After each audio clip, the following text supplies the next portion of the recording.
Well, we made it. We're all safely ensconced on the overnight train to Lhasa.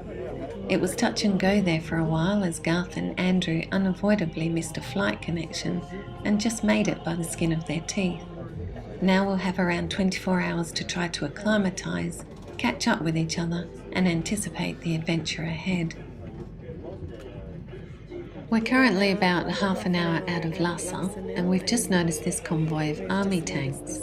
They're well spaced apart, but there are many, and we've heard that apparently there's still some discrepancy between China and India as to where the border lies, so it could be that the tanks are a Chinese insurance policy. This is the dining car. It's currently 11 degrees outside and we're at 4,612 metres above sea level. Let's see what the guys are up to. Good morning, guys. How are you doing? Very nice morning. Are we feeling the effects of the altitude? I'm feeling pretty good. I'm feeling pretty good, yeah. Plenty of water. Good. Keep them up. I'm going to go and buy some. Oops, body language tells me I've interrupted some secret men's business. Better leave them to it.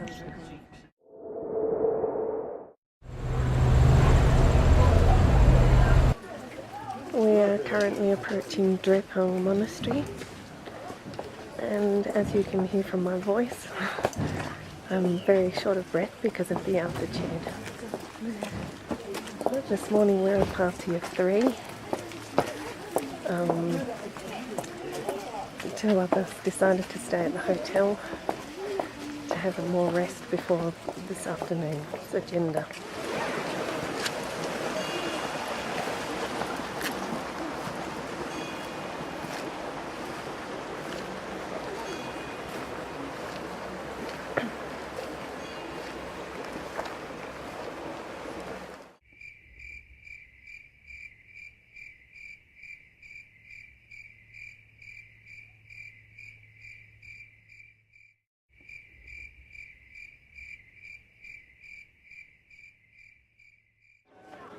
It's our first full day here in Lhasa, and although our overnight train journey from Jining to Lhasa allowed us to acclimatise to a certain degree, we're all suffering the effects of altitude in varying degrees this morning, and it's no wonder, because at 3,500 metres, Lhasa is one of the highest cities in the world.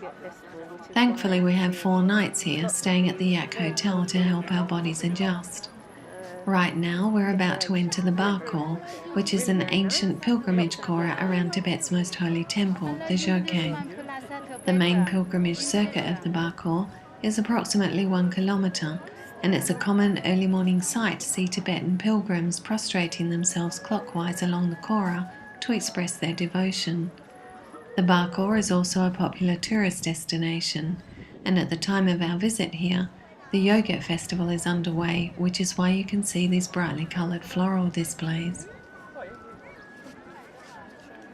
I'm looking down on the Barkor from the top of the Dzogchen temple, and in the distance there you can see the Potala Palace.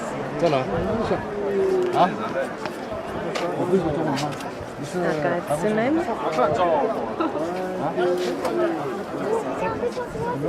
And I can't quite remember his name, but he's very familiar to me. We're on top of the Dzogchen temple now, and very, very colourful. Lots of beautiful flowers.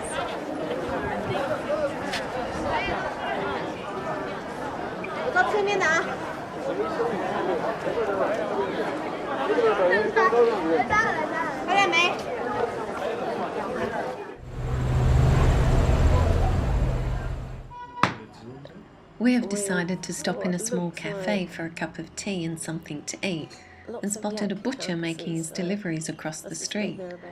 No overly zealous health inspectors here, just good old-fashioned practicality at work.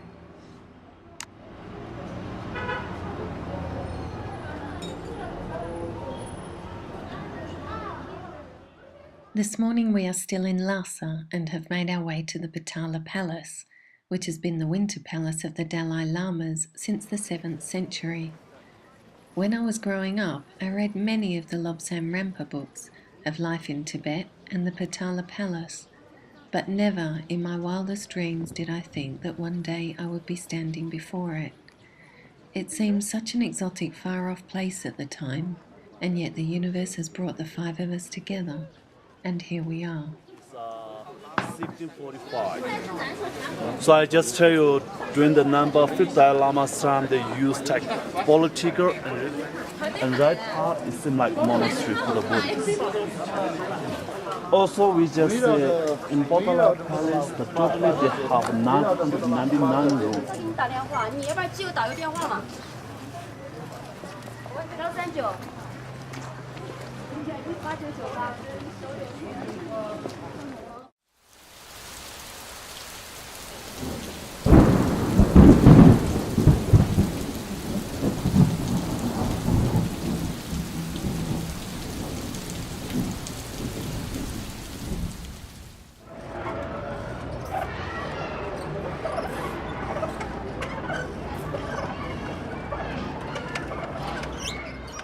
We are at Sera Monastery, which is around 5 kilometers from downtown Lhasa, and is famous for its monk debates which take place nearly every afternoon. The monks gather to debate Buddhist teachings and philosophy, and Sera is one of the most popular places to witness it. It's fascinating to watch them fire questions at each other with a slap of their hands which seems to be accompanied by a lot of laughs and good humour. We also stumbled upon a large group of monks thought to be undergoing exams, under the watchful eyes of the senior monks. We spent quite a while here, absorbing the infectious laughter and spirit of the monks.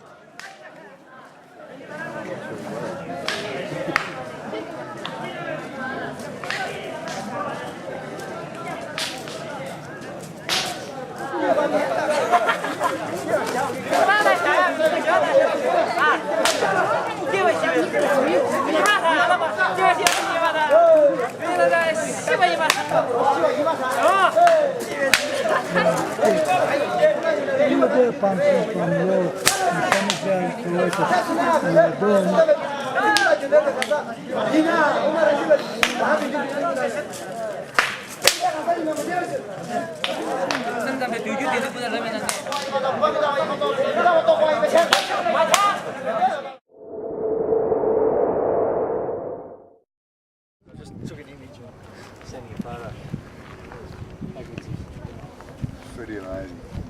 Pretty amazing. About 5,000 is everyone. Yeah, I got pins and needles. Ah, yeah. I think I can feel just a slight change there. Ah, right, yeah, okay. And yes, thinner. Breathing, you don't get as much in. I've got much in the car.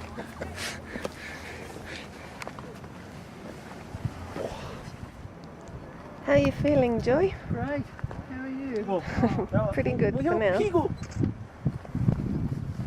Oh, I think we're a lot higher than Lhasa now. it's wonderful though. Yeah. This morning we left Lhasa and we're on our way to Shigatse. And we've stopped for a short break. And this is the stunning view on our way ever higher up.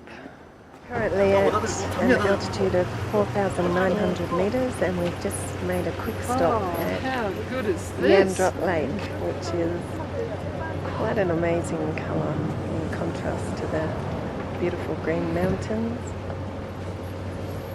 And you can see down there the winding road that we'll be travelling down.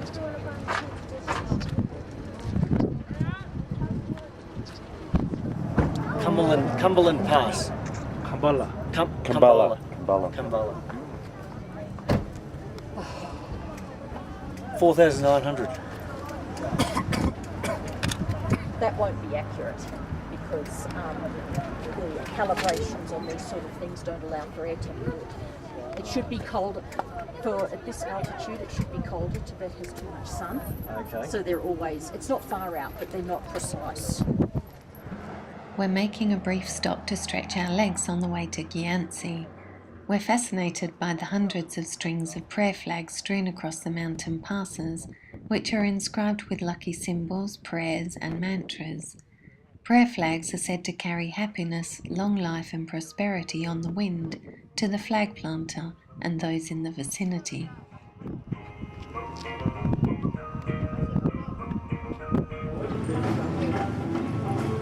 Last night we overnighted in Gyantse, and this morning we're seeing a monastery here in Gyantse before we have a 2-hour drive to Shigatse. It's only picking up a stone because they know what that means and they'll back off. And off we go down the alleyways. Good morning, people. Good morning. Good morning. We're in the right city now, or town?